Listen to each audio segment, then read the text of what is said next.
Hallo und herzlich willkommen zu dieser Sonderfolge von What's Chippening.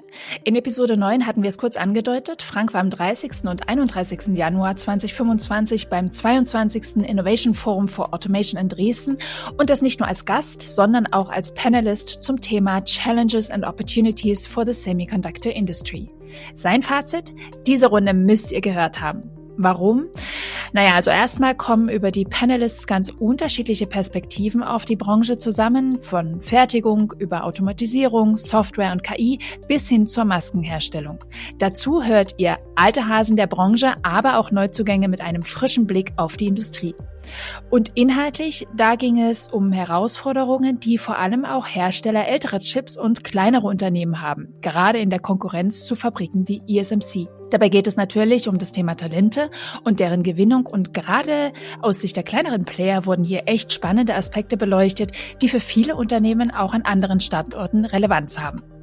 Außerdem ging es um die Frage, wie sich Legacy-Fabs, also Fabriken, die auf bewährte, aber ältere Technologien setzen und oft auf 200 Nanometer Wafern produzieren, ganz grundsätzlich gegen hochmoderne Top-Notch-Fabs behaupten können.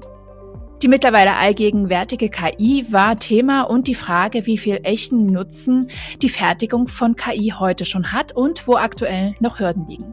Außerdem hat unter dem Stichwort More than More die Rolle von Wide Bandgap Halbleitern für 200 Nanometer Fabs eine Rolle gespielt und damit natürlich auch die Themen SiC und GaN. Freut euch also auf die nächsten knapp 63 Minuten, die wir euch ganz exklusiv zur Verfügung stellen. Ein großes Dankeschön geht hierfür an Rico Walter von Systema, einem der 4 Unternehmen hinter dem Forum, der das Panel moderiert und uns den Mitschnitt zur Verfügung gestellt hat. Falls ihr Fragen zu den Inhalten, den Speakern oder den Unternehmen habt, schaut einfach in die Shownotes.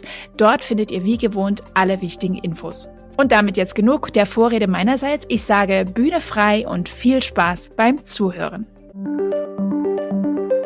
So let me introduce you the persons here on stage. First one is Samantha from Applied Materials. And the interesting thing is, so Samantha is a data scientist. Her background is really more in research. Then she was with Bosch, by the way, and moved to Applied Materials, becoming the global product manager for these AI-related solutions. The next one, Nico Noack. So I guess most of you know him. Nico has a history already, so with Global Foundries, with Bosch Dresden, and is now the Director of Engineering at AMTC, so also quite some background. Then we have Frank Bösenberg. I can skip the introduction because this is the man, Managing Director of Silicon Saxony. He knows everything and everybody what's going on in the industry, so I'm really happy to have him here on the panel. Then we have Thomas Zarbock. Thomas again has some history. So he also started in the industry with Qimonda, then went to Fraunhofer, more research associated, and now is the Director of Operations at X-Fab here in Dresden, 8-inch. And last but not least, the well-known Thomas Beek from Fabmatics USA. And he has also quite some journey behind him, and he's still traveling. So Thomas also was part of Qimonda in the way back. Then he joined Global Foundries in Malta. I met him at Wolfspeed in the US, and now he is the CEO of Fabmatics USA, so more representing the equipment automation, handling, material transport side of the business. I do have a ton of questions, but of course, you are invited to participate. We have 3 main topics. The one is really a bit the effect of the deglobalization, which is happening in the industry and the supply chain. The second one is really the talent situation, which we are facing on a global scale. And the third one is the more than more topic. As you can see, there is nobody here from the 2 nanometer arena.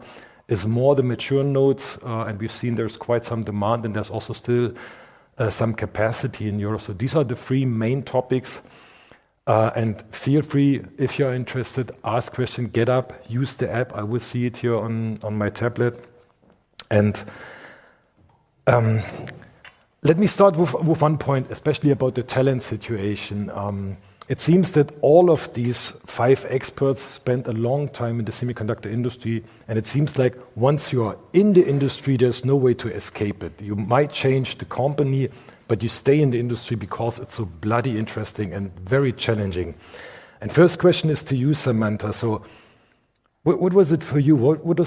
Why did you join this industry? Because this is your first step into the semiconductor industry, being with applied materials. So how does it feel like? What was the driving force for you to get there? Because we want to learn. Hello. Okay, just had a test. Oh no, that's a great question, and I get it quite a bit, right? Because as you said, my background is actually pure mathematics, and first I had to make the switch to data science. I made that switch because I definitely wanted to do something more useful. But I started out in R&D, right, where I just wanted to publish papers. I slowly switched to manufacturing, right, because I got hooked on, let me go out to the shop floor and see my AI model out on the line, right? See that operator that once had that job of, looking at images for 8 hours a day, and how AI can be integrated, right, with AOI, right, automatic optical inspection, and how I can improve that. Now, with COVID, right, previously working for Bosch with transmission control units, automotive industry was impacted pretty hard, right? So, we had lots of questions around it, or at least I did, right? That's where I feel like me, as well as lots of people all around the world, is, semiconductors, wow. Oh, really? You noticed yourself? That's cool. So, I at Bosch was very much on the automotive side, saw the tie to semiconductors, and so that just caused me to ask lots of questions, and then now I'm here, and it's a great community. Thank you very much for that.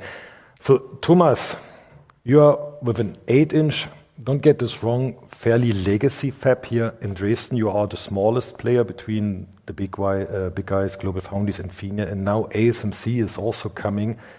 So how do you attract people like Samantha or get young blood into your company? What is your challenge there? Well, maybe I can also start a bit on the first question, because I have to say it's always something about how you get connected and involved. And this depends heavily on the guys you work with. Yeah. And what I can say from my side is I was also maybe lucky in the timing, starting back in 1989 with my initial education with ZMD Dresden. So it was at that time a dual education. It was called Berufsausbildung mit Abitur. And this was where my journey started. And now also the link has closed last year back with X-Fab at the same premise. And the journey underway very, very much was like, luckily, Siemens joined into Dresden as the big investment initially. From that, we know the rest of the story, very much, I guess, everyone. And that was the time when you get into contact with people you look up to. One of the guys is sitting right next to me, which was also kind of a teacher for myself, and also Mr. Leitermann, who's in the room, maybe still, I guess. And these are the people that they really made something with my person. And from that, I know that this is now my task to do the same with the young people that we would like to attract. And so what I see with X-Fab is that my boss, who is the site CEO, he is the kind of guy who is able to attract people based on his natural behavior and his acting. And I feel very well in that team, which I'm now within for 1.5 years close to. And I think the difference is in how you treat people. And what I also believe is if you give people the chance to grow, it's one of the things that is maybe even more important than the paycheck itself. And that's, I think, where we have to see opportunities we can offer. And the smaller fab is also maybe something which is giving a slight advantage on that one, because what we do not have is like in a bigger fab like maybe Global Foundries or Bosch, we do not have for every topic one expert, a dedicated one. So people have to take on responsibility, and they have to shape the thing, and they have to get into something. And this is something where they can see, okay, it matters what I'm doing. I have a chance to grow. I can take my topics and develop them. And that's why I think in X-Fab Dresden, we have a chance to also attract people based on that thing, to show them we have opportunities to develop, you have opportunities to shape things. And I think this is the story we have to bring more in the public. And I also see that right now this is happening. One example I can say is there was a nice post from a colleague of mine from the former HR department, because right now this organization is changing into what we call now people and culture, which is giving it a touch of, it's not a human resource, it's people behind, and it's culture, and that's what matters. And so I think based on this, it's important to have that message being spread. And then also for a smaller fab like us, the oldest one in town, which I'm pretty proud of to be part of it, with this closed cycle I have told you, I think this is the message we have to send. And then we also have a chance, besides the topics, on another level, which is our content we are providing, giving people a chance to grow and to develop. But still raises the question how you initiate the first interest, especially with the young people. And also, Nico, for you, so AMTC is something like, I wouldn't say a hidden player, but not necessarily related to the semiconductor industry because you're not producing chips.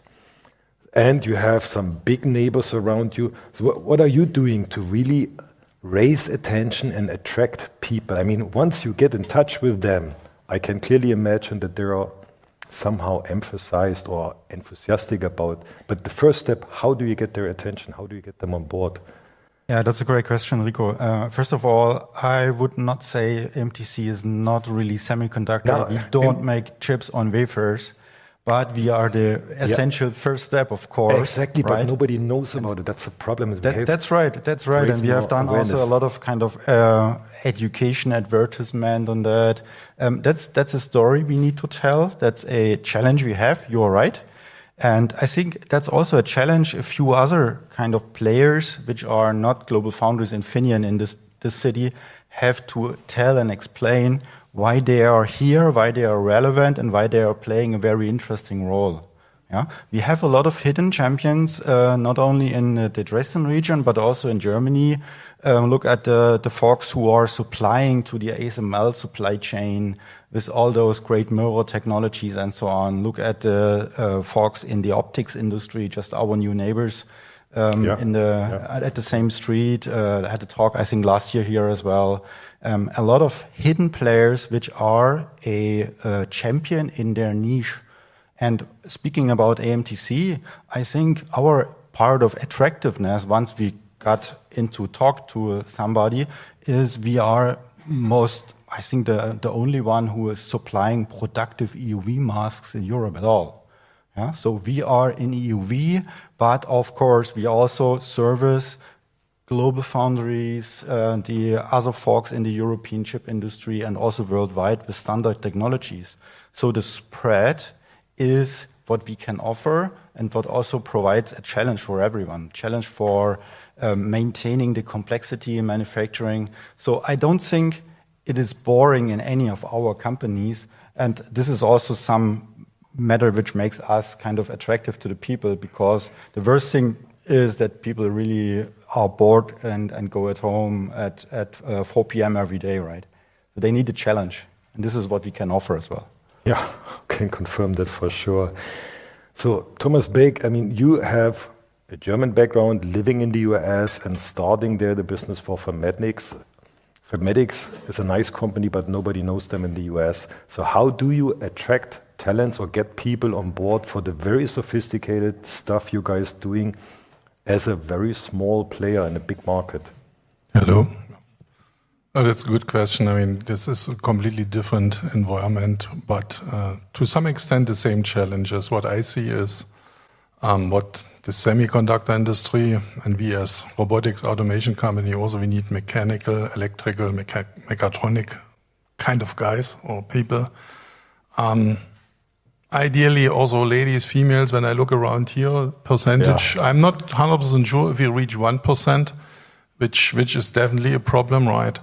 The other challenge we see is the potential candidates we eye on have huge competition with all the CHIPS Act money. There are new fabs popping up like mushrooms in the US, and there is crazy high demand of these skills, and they are simply not available. And the only way is to be active, right? Really active and reach out. And I can only agree with the colleagues here on stage. If you can manage to get people in touch to, first of all, get an idea what we are doing, that sparks some interest outside of there's long hours and pay is kind of not rocket high, right? So why would I do all this? So what we try to do is we partner, for example, in the US with a local community college, which has a strong technician education path, and partner with them building a training center with all our technology. setting up classes with them and looking for the guys with the shiny eyes and asking questions to. And that's the way to activate somebody, to get them an idea what we do and then try to hire these guys, right? So you have to be active because you said Fabmatics is not known.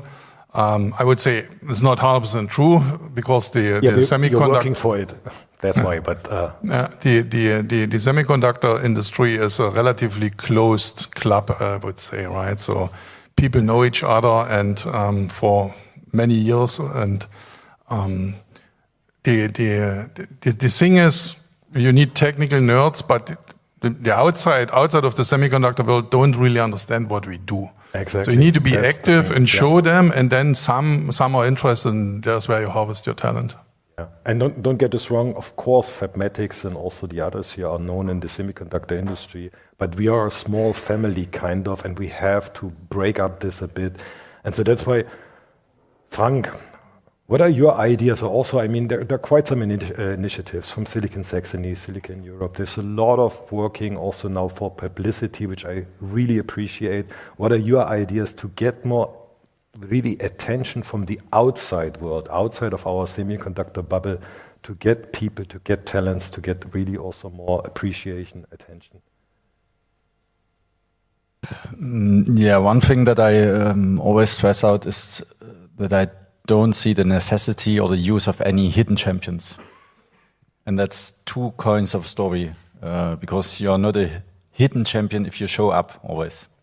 I mean, not everyone sees you automatically just as you talk, but you have to talk in order something to see you. So this idea of being a hidden champion is totally counterproductive if you are in search of people. Yeah, it's great sometimes for the competition, because there might be good reasons to be a hidden champion towards your competitors. For finding young people, it's a suboptimal concept. Is that a German so problem? So all of us have to speak more about what we do, why we do it, and that we do it at all. Yeah. That's one approach, and it's for everyone. And then we have a big advantage as Silicon Saxony, as this ecosystem. We have something that I always call the critical mass. So, and I try to make comparisons. So my brother works in Frankfurt as a banker, as this is a logical path. He was interested in banking, so in his career, he ended up in Frankfurt, because if you're a banker, you have to go to Frankfurt. And I try to tell the story, if you're in semiconductors, go to Dresden. You have to, at least in Germany. There are other places as well, and it's good that there are. But so create some stories, create some examples, some comparisons. But the only thing is talk. And we do not lack in technical capacities, but we lack a lot in marketing.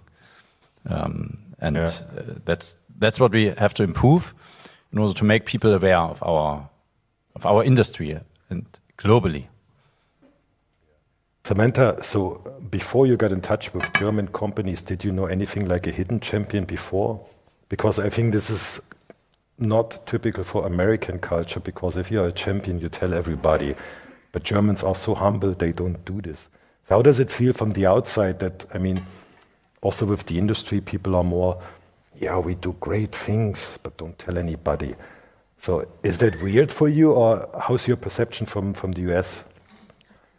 Yes, and now as someone more on the marketing side for Applied, it is very weird, right? Especially from the US, right? If we do something great, everyone wants to know, right? Yeah. And what semiconductor industry is doing, I mean, once you are aware of it, it's breathtaking, right?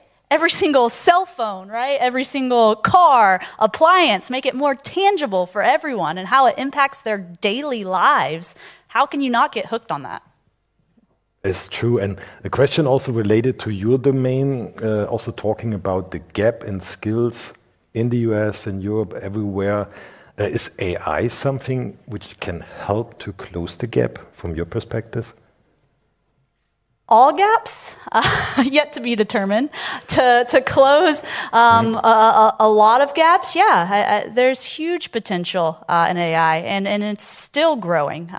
But do we have all the answers, right? And how much? I can't answer that. But, just based off of what other industries are doing, whether it's big tech, finance, right? AI is automating and making a lot of jobs easier. Manufacturing, I think it is going to take more time, and based off of what I said yesterday, it's mainly due to safety concerns, right? Yes, financial concerns, but I mean, again, bringing it back to automotive a little bit, using AI for a transmission control unit, right? You sell that in a car, right? And let's say it malfunctions and someone's hurt, right? That's something that's only on the manufacturing side. What's the worst case scenario on the social media side? You recommend a bad movie, right? It's very different. So I do think it's going to take some time to integrate it in manufacturing, especially semiconductor, where the process is so complex. Yeah, true.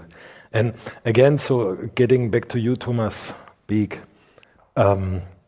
speaking about all these fabs in the US who popping up like mushrooms right now, and looking at the numbers of the labor situation there and the skills situation, do you think that automation might ease the problem a bit there?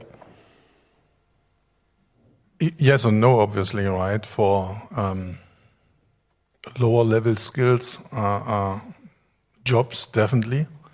Yeah, there's also a huge problem, maybe not so much in the 300 millimeter world, but in the older factories, which are heavily relying on humans to get their output. For this, automation is for sure a helper, so to say.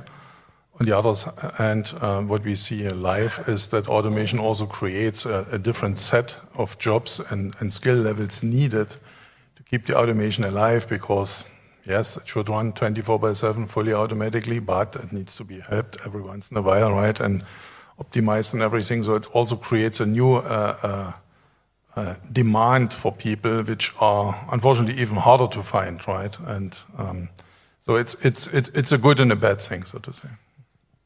Okay, and also talking about again talents and upskilling. So also, Thomas, like you said, it needs people who invest into other people, but unfortunately the people who are really experienced are already overloaded. So how do you manage to get really the people available to train new people?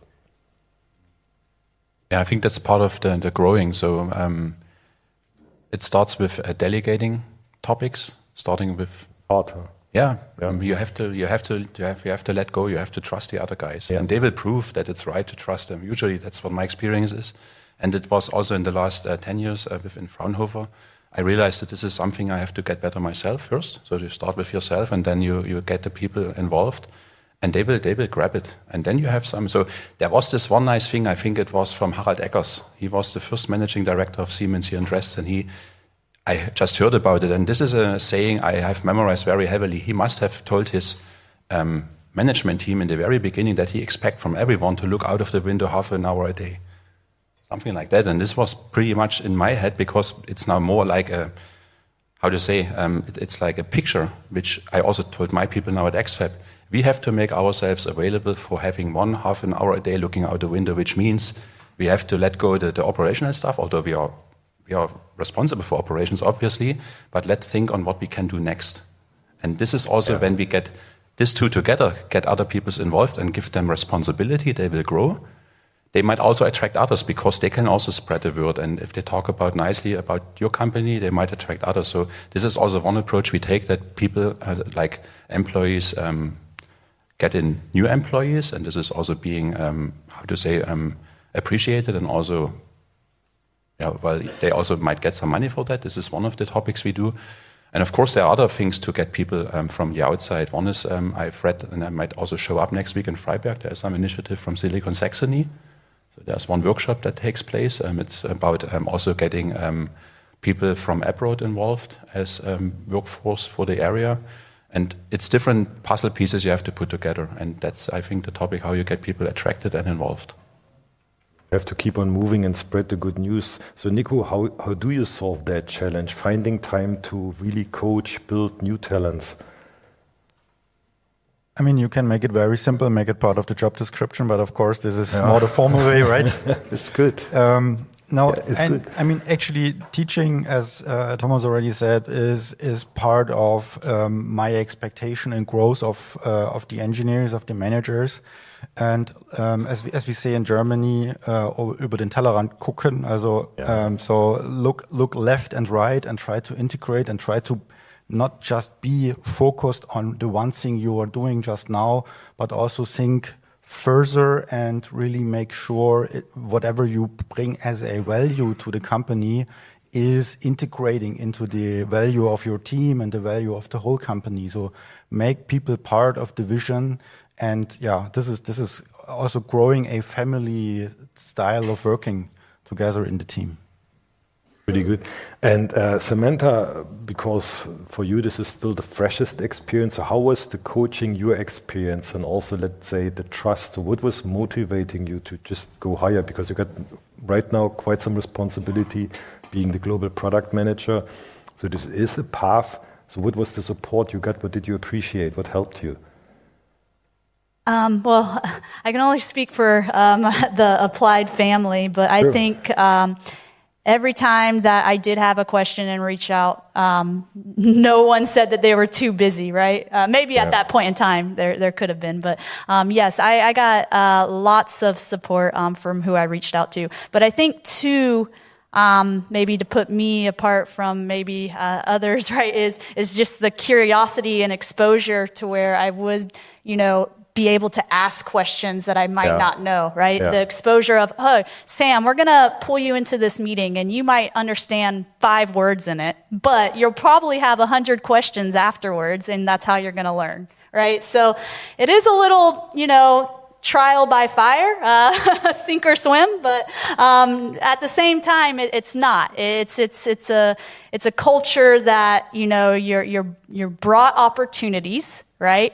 And then you take back your questions. Here's what I don't know. And then, having the culture that says, okay, if you don't know, let's help you get there. So Frank, also looking at all your initiatives you do, and you really, Silicon Saxony is doing an awesome job in terms of raising attention and get really more input also from the outside world.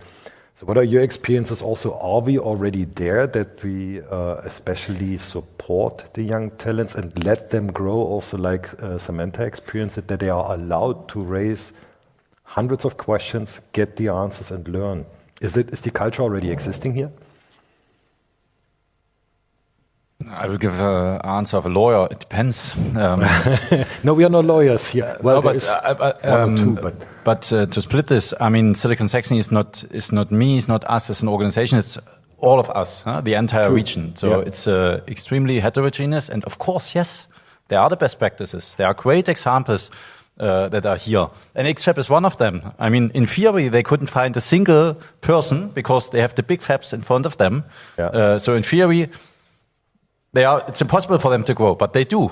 So just look at them, how they do this. And this was a best practice seminar like some years ago already, because they are involved already in the schools and in the universities. So they have the young people already before they are qualified, before they are maybe worth the money that they pay them. And so to answer in short, yes, in some instances, in some companies, we are already there. And of course, it's clever to look for those who are able to hire. And we have even a more extreme scenario. We have SAW Components. It's the smallest chip manufacturer, 35 employees. Our neighbor. 100 of Infineon, which is 500 meters away. Imagine the CEO there. What's his unique selling point towards someone who has Infineon, who's looking for people? Still, he manages to keep all his staff. So yes, we have the people that do this. You have to look around and find those examples and then ask questions, because it's the same here. People are happy to answer questions if they are being asked. There are not so many people that go around and say, that's our good practice. But if you ask them, they are happy to answer. Thomas, you would like to add something? Can you hear me? Yes. Okay. Perfect. I would like to comment on Frank's talk on this one because I think 1 year ago we stood together at one occasion and we talked about it as a parent from the parent's perspective. Oh yes. And I have to honestly admit that I didn't manage to get my daughters in the business. So, and we same to me. Sorry for that. Well, one of those I guess she is more on the technical side, but she definitely said no. Maybe then the issue is that I was not a good role model when it comes to the working hours. Yeah. Right. Yeah. And so, and I think Frank and the two of us talked about it, and also like when you go to school, right, today, and I realized with both daughters, they had like semiconductor, they had like 2 hours in class 9, and that's it, right? And fortunately, both of their teachers were interested in the topic, and they approached. I proposed them to have them here. It was back at the other job, to come up and we give them a lesson on semiconductors, some insights, starting with 9047, first transistor, stuff like this, right? And you could really see in the beginning they were like this, and then in the end I catch them because you got it touchy and you gave them some examples, and they started discussing, asking nice questions. You can ask them questions. How many particles are in 1 liter in a clean room compared to in the city, and things like this. You really have to grab them, as Frank said, at an early age, that you get some interest involved in the people, and then they might show up later. And this is something true. We have to get earlier in that. And what I would have as a wish, maybe something that's already in discussion, how we can get this in the curriculum at the school more prominent, specifically in Saxony, where we are very strong to get the people attracted at a very early age. That would be something I think we have some improvement. Please. One thing we managed as a cluster, as Silicon Saxony again, now to be in 2 geography books. So we are they are all over Germany. There are 4 different geography books, also part of the story. So we are in 50% of all schools and classes. But market share 50%. But at least something. Yeah. But again, this is an effort, and it goes out to all people that are in charge. That's an effort we have to do, and it's contrary to the US. In the US, there are enough young people. So as an employer, you can wait until they are old enough. Here, there are not enough people, and everyone goes out and reaches out already to the pupils. And that is what we have to do as an industry. And everyone in the school of your child should know that you are working in the semiconductor industry. Whether then you are able to connect, that's a different story. But at least everyone should know that, in particular in Saxony, where there is this option. And we are not yet there. That's true.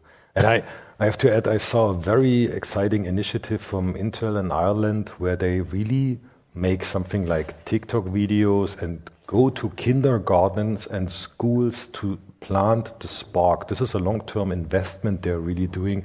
And we all should think about these kind of initiatives. It's a long way to go, but I think it's worth because we need this industry. And when the upswing is happening, sooner or later, we need more talents and people. So any questions from the audience related to this topic? Talent, search, this is your chance. Otherwise, I have the pleasure just to move on. So you can also, if you are shy and humble, you can type it into the app. I will see it, raise it. 1, 2, 3. Nope. Then I would love to continue. So the next thing is a bit the more than more topic. And I think most of you are familiar with that. So we have basically 2 main streams in the development. One is really the top-notch, the 2, 3, 4, 7 nanometers technology, which is not so much, unfortunately, happening in Europe, but we have new technologies like the wide span technology, silicon carbide, and so on, which is basically still on 8-inch technology. And like we already had this interesting speech in the morning from Mr. Baldi about being an 8-inch fab and trying to buy new state-of-the-art equipment can be really a hassle. So how do you get to manage also, again, Thomas, how do you manage to get the stuff you want? You mean in terms of the machines or in terms of the wafers we want to get into? Well, yeah, these are already 2 questions. The technology start with the machine, really, with the machines, the equipment. Mm. That's true. I mean, as we have learned with a big facility, it's usually about scaling, cost scaling, and volume scaling. So when you are in a 40 years old brownfield fab, which is physically limited, you have to struggle with costs. And based on this, the question is, what can you do to have products in place where maybe the cost pressure is not as high as when you do, let's say, commodity things, but maybe something new? And what I can say about X-Fab is that based on the historic, or let's say where we come from is usually with high voltage CMOS technologies, mainly. The company is currently transitioning into new topics. So one of them, which is already in place, is a silicon carbide fab in Austin, not in Austin, in Lubbock, Texas. One of the 6 facilities that X-Fab has. And the other one is Dresden when it comes to wide bandgap materials, which is gallium nitride we are currently looking into. And this is something which is supposed to, based on the Yole analysis, something for the gallium nitride that is now starting over in smaller consumer applications. So maybe one of the other of you might have a charging device which already has the GaN on it, which is something that based on the wide bandgap approach is giving some advantages because you have gallium nitride has some advantages against silicon, which gives you opportunities to operate it at a higher temperature. You can have it much thinner with the same voltage applied. And currently it's in a voltage area which is compared to silicon carbide lower, but there are now things coming up that is going into the direction to also make gallium nitride capable of handling higher voltages as well. And from there it's supposed to, based on the Yole study, to transition also in the market of electrification also for vehicles in the future. And this is something where we now are getting into. And based on this, of course, we manage currently in Dresden to handle gallium nitride wafers inside a CMOS fab, also considering contamination topics and things like this. And we run it on the tools we have, some of them older than 10, maybe 15 years. So right now, we try to make something out of what we have, also looking in new investments, comparably low to the facilities just around us. And I think this is a challenge for small companies that are part of an ecosystem that have to find their places based on creating value, which is maybe something out of the mainstream. And this is our approach. And this is where we're currently heavily investing also in business development, as I can say, for the site in Dresden. And I'm pretty positive on that we will succeed with this one. Sounds good. So Thomas Beek, I don't know, you're also quite active and being around also at exhibitions. I noticed something also if you go, I don't know, to Semicon or Productronica, all the big equipment suppliers are there, especially at Productronica, but what you see is on the banners, software, software, software, and yes, we also have some machines here. So how does it feel for you? I mean, you're being more hardware-based automation. What is the importance of software in your business, and how do you manage that with your experience? No, it's more and more you cannot really discuss it individually. I would say, unfortunately, right? Because, I mean, first of all, I can share what Thomas said a couple of years back. Brand new 200 millimeter silicon carbide factory.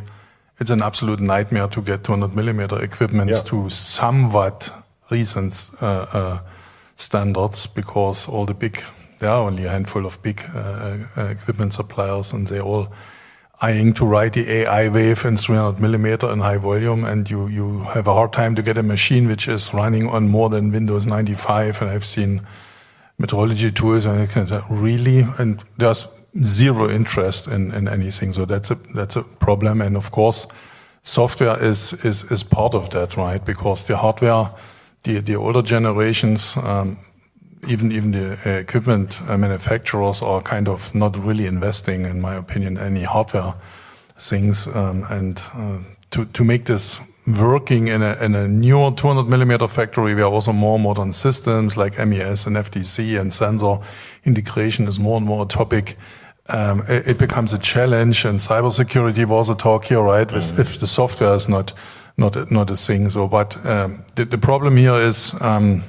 Yes, there are standards, but like we heard in the morning from the gentleman from Austria, there's a wild zoo of versions, and there is dialects, and basically everybody has a good team of equipment integration guys or engineers to figure out what is actually going on. So I think the the niche of not being the mainstream also in the software side is an opportunity for not big companies, but for smaller companies to enrich. And there are a couple of on the market, but software from our point of view, of course, from the automation point of view, the easiest piece of the automation is bring some pieces of conveyor or stocker or robots in, and what's next? Then how to integrate with the systems on site. And every company is different. Unfortunately, a lot of homegrown systems.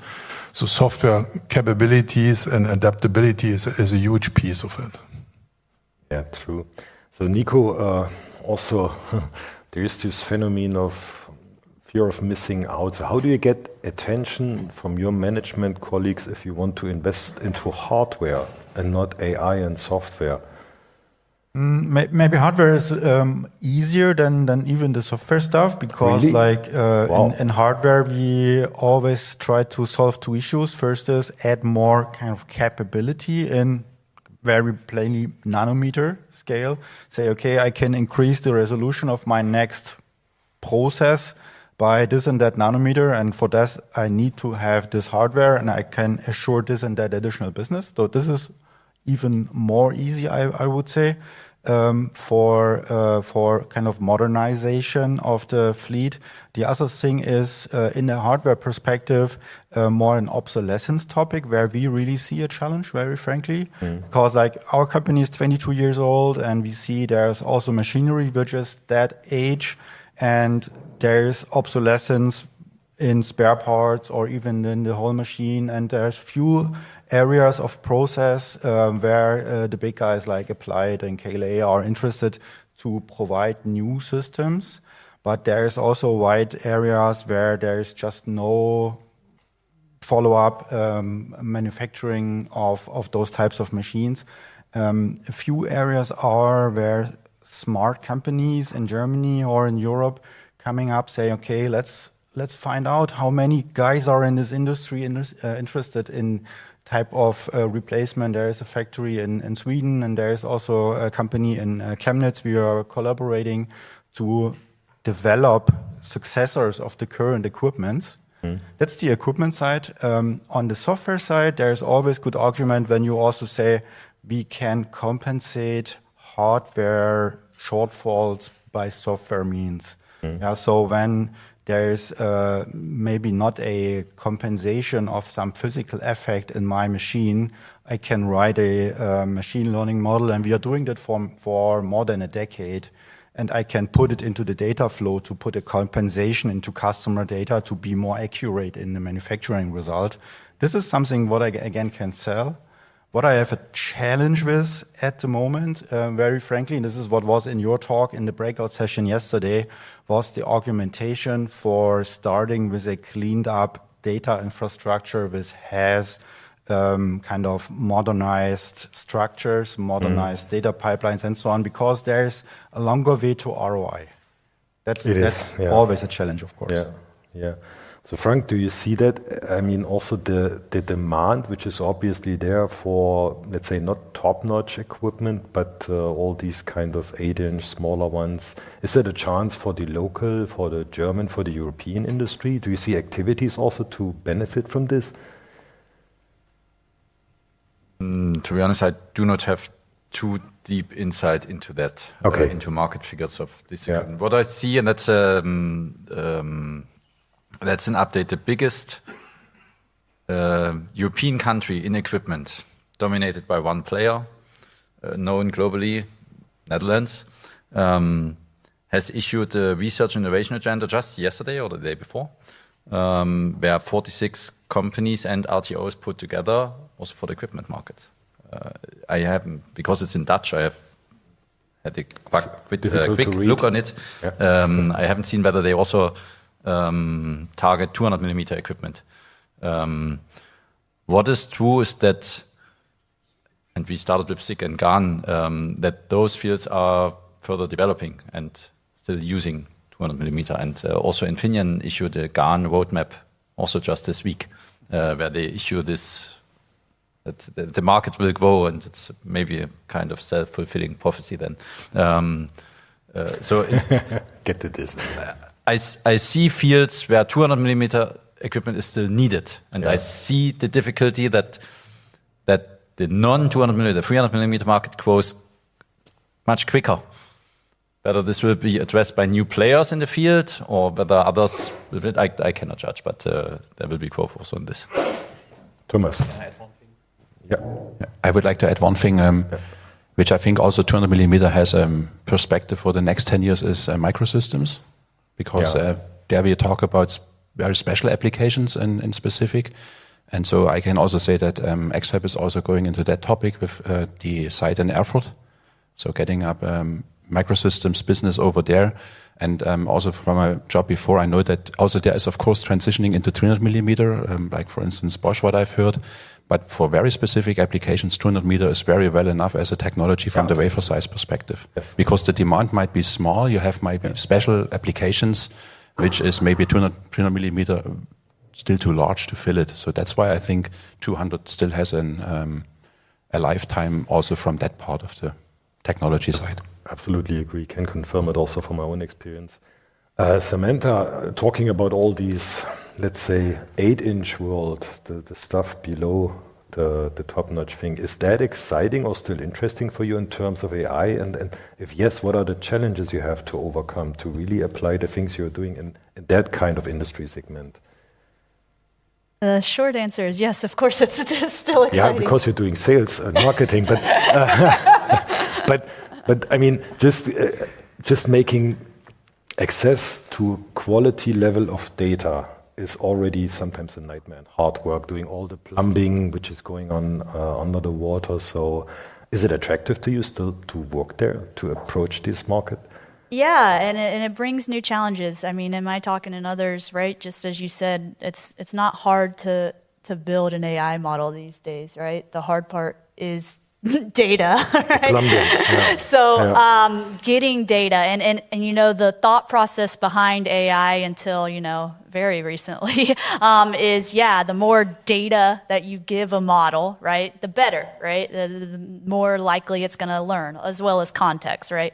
But now, you know, it brings opportunities in the AI realm of how do we build these models not with just more data, but with less data, right? How do we, as you heard of my colleague, you know, do some sort of transfer learning of where we have a model built on, low part types and transfer that to or high part types and transfer that to low part types. So I think it brings lots of opportunities for the AI space, lots of challenges. Again, since AI is still relatively growing, I think in panel discussion 4, right, the whole deep seek, right, changing the computational power even required for AI. It's very exciting times. Can agree, but one question comes to my mind. So, Thomas. Oh, hello. Yeah. So maybe I can add something to it. I think that everything which is a new fab and 300 millimeter, lots of data, more standardized, it's almost a must to do this stuff, right? But on the other side, 200 millimeter is basically extremely limited in terms of growth. If it's not silicon carbide or something else, you are limited by your 4 walls. You have your clean room space, you have your relatively old machines, where the capabilities are kind of limited. And I think with the help of data and data intelligence, you can squeeze out more without heavy investing in not existing equipment.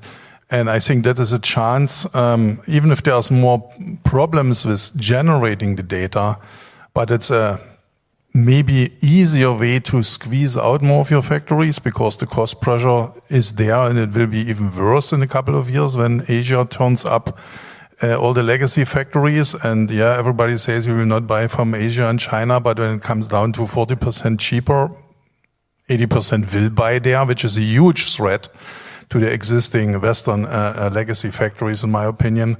So if the hardware side is not ready to use the software side, and luckily, most people, young people, want to work on the keyboard and not in mechanical and electrical thing. Let's use this and squeeze out a little bit more, like the 200 millimeter fab have done for 40 years, squeeze out more, right? So what's the next thing? New machines, nobody can afford, and you will not get them really. So more controls and finer tuning, getting the spreads closer, things like that, I believe is a huge chance also with the new technology. So also, Nico, to you, so what are your experiences in, I mean, you bring in new technologies like AI and all these kinds of things in a very conservative industry with quite some concerns also, and especially you bring in a new set of, or a new mindset, which is then somehow hitting with the old experts. How does it work? What is your experience in bringing these two worlds together, having all these great new tools, perhaps also new people not familiar with the industry, and then bringing the experts on a table and make use of it? How do you make the best out of this? Very frankly, there are two types of AI. The one is the one on PowerPoint, and the other is the one in the reality. Yeah. So my experience is rather that whenever there's somebody coming up with a kind of solution based on modern data methods, I rather call it, it's solving a problem, somebody else's problem. Yeah. So there's very seldomly the case that there's some new organization coming up and say, okay, hi, I'm going to solve your problem, I'm going to solve your problem, and you are out of work now. Yeah. That's very rare, I would say. It's rather more than somebody has kind of a instability in the process where we add some better control, or some kind of conclusions which he did not draw, which we have seen just in the yield a little bit, but we can add more to 2% more yield or so. And this is quite a matter which makes those solutions accepted because you create value. But of course, I agree with you. We need to make people aware that everybody knows about the value. That's again storytelling and communicating. Yeah, and there's also one thing I would like to add. So also what we experienced, there are also new players trying to enter the market saying we have great AI stuff and so on, but they don't really understand the data and the processes. What is the finding out of this information? Thomas, have you had this experience? Yeah, usually there was a nice saying some years ago, like we do not have an issue of recognizing, but of realization. I think it was in German was, wir haben keine Erkenntnis, sondern ein Umsetzungsproblem.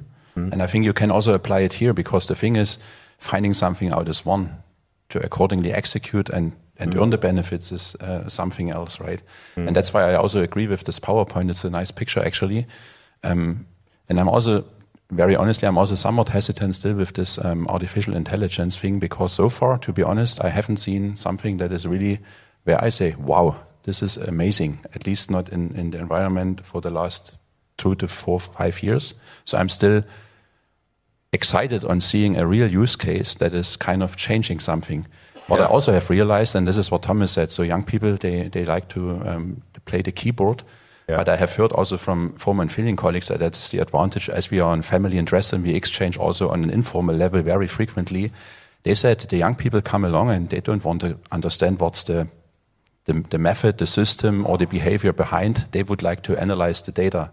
What I truly believe is, and this is also what I have learned, you have to understand the thing behind, how it's behaving. So the factor physics thing that Thomas is teaching or has been teaching in the past heavily was changing my look into the factory, because it was giving you the understanding what are the interconnections. And from there, you can then go in analysis, and then you have to go back and execute. And that's why I think it's something where you have first to understand, and then you can do the crunching. And I don't also believe that KI is taking everything away from us. I cannot imagine, to be honest.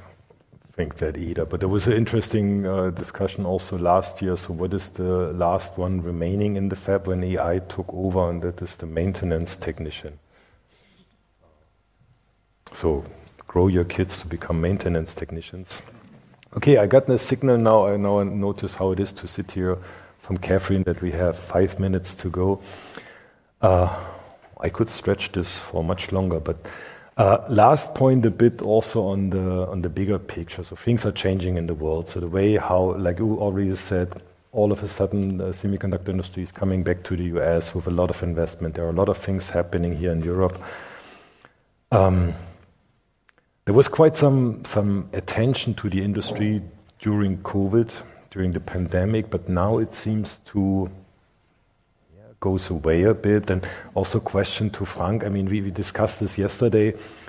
In the public opinion, people talk about what's happening with Intel, but nobody notices that we have a huge investment going on here in Dresden, which is really happening. We have investment by Infineon, we have the ESMC, of course, Global Foundries is discussing. What can we do to raise more attention and to also lift the public opinion a bit on this one, that we are not all are going to die immediately, but we are having a pretty interesting future ahead of us? It's hard, I know, Frank, but you are the one to answer. I don't know. We are trying our best, but you do good so job. My observation is indeed, and now leaving this really practical level to the political level, from a political point of view, the whole chip crunch is over. We have put a lot of money on it, so we are out of money now. Everything is solved now. Next topic is quantum. If you have nothing to do with quantum, we are out. We have solved semiconductors. Solved. We have a huge investment program, CHIPS Act, and even on the good side, the investment programs are here. So this problem is solved. That's the I would say the negative view. And what we need, all of us, is really evangelizing that this is just the beginning. That every AI appliance needs chips, needs semiconductors. That everything needs semiconductors in the future. And whether we need millions or billions of subsidies depends also on a new Trump administration. Nobody knows. But that we will need fabs also in the future goes without saying. And so maybe decouple, not from China or not from the US, but decouple the investment in whether chips are needed or not from this, whether billions of subsidies are needed or not. And let's agree on that we will need chips and masks. And automation. Because that's really, it's a little bit blowing away from the curiosity. And again, that is due to communication, etc. So let's communicate more about our industry as such and how important it is for shaping the future, all aspects of the future. Thank you very much. So we got also questions from the audience. I would kindly ask after the event approach our experts, because we're getting now to the end of the panel discussion. I do have one quick last question. Because everybody's asking here, when will the upswing take place? What is your guess? And I will ask everybody of you. So I'm unfortunate. I'm usually very optimistic, but like I mentioned earlier, you need to be very specific. What means upswing? The grand average upswing, I don't believe in this really. There's a huge upswing, everything which is connected into AI, leading edge. Everybody wants to be there, and there's billions and billions, and that's all great. So most of the time you see average numbers which are at the edge of being, we are not losing money on average, but unfortunately the average is dominated in a positive way by the AI guys, but the leading edge and everybody else clearly is not at this level, right? Which is a huge challenge. And I'm not 100% sure if you're all ready to face the next couple of years, because the competition will be extremely brutal. We don't know how much politics and tariffs in which form will help, but the only way is to really wake up if you're not doing this already. And I personally think on the manufacturing side in legacy, the get 5 or 7% more each year will not do the job for the next 5 years to stay in business, to compete with the flood which is expected, in my opinion. So in specific markets, and we mentioned this earlier, silicon carbide or new technologies, there's a chance, because everything which becomes close to commodity, be it process-wise or device-wise, huge competition coming. So, but most people realize this, and not everybody, but GaN is the next big thing. Everybody jumps on GaN, a couple of the big players too. Chance that the same thing happens again is extremely high, that everybody else is like, becomes a commodity, right? And if you have a large factory, your cost per wafer, of course, is usually better. So what it means for the small and mid-sized ones is kind of written on the wall to some extent, and we saw a nice chart from foundries earlier today going from 17 to 2 for leading edge. I think a similar trend, there's a risk that we will lose a few players in the next couple of years. I hope I'm completely wrong, but if you're not facing it that way, we will not start acting with more modern methods, because if you're not moving, and that's also for the suppliers, right? Everybody is super fast. You will be left behind, unfortunately. So, when is the upswing coming on average? I don't know. For legacy, 2.5 years from now, if something happens with China. Other than that, I'm not 100% sure, to be honest. Contradiction to what Semi says. They are way more optimistic. What is your opinion, Thomas? It is their job, yeah, and they're Americans, but what is it? So having we had this discussion 1 year ago with the German fab managers in one of our meetings, and the prediction was that this end of last year, beginning of this year, now everybody is shifting it by 1 year. So honestly, I agree with Thomas. It's really difficult to predict. What I believe is we do now, and you made the same wording I was thinking about before. This is a wake-up call for I would say Europe. What we have to hear it now, and we have to act, because I believe we have to be more confident as a European community. And out of this, we have to get the kick in the ass to get stronger out of that situation where we are right now.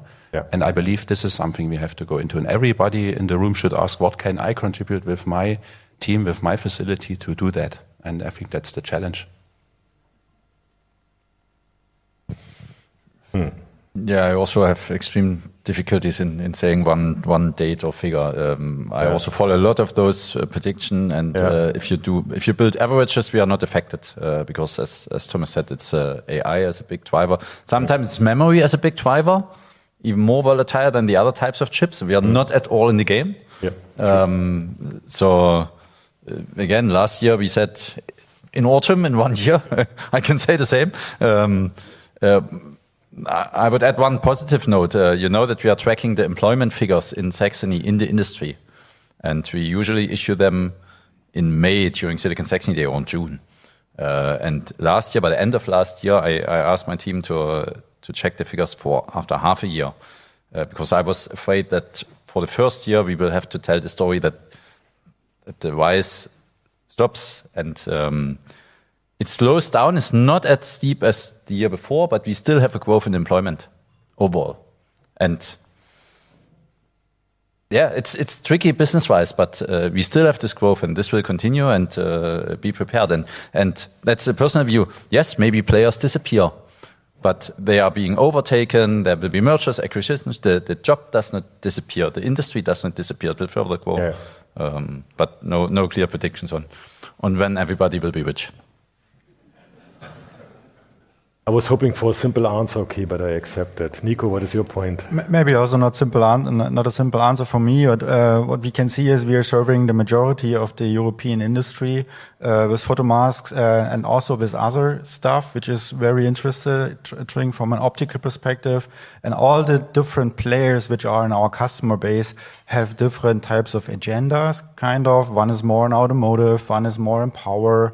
And you have also foundries amongst them which have different offerings. So they have managed a diversification which also makes them land not as hard as maybe a memory maker is landing when the valley comes. Yeah. And so for that reason also we don't see such a steep climb at the moment, but we see very interesting projects in our whole customer base. Across the board, they have interesting things going on. And the main message is, I can only repeat that, we need to participate that and we need to continue our drive and be part of that. And now the optimistic American way of thinking. What is your prediction? I mean, another thing that drew me to semiconductor is, yes, the exponential growth. So, but with that being said, yes, I'm optimistic. But to give you a data science answer, if we're not really sure, I'm just going to take the average of 2 years plus or minus 10-year interval range. Okay. One more fact, maybe, and it's I would call it semi-public.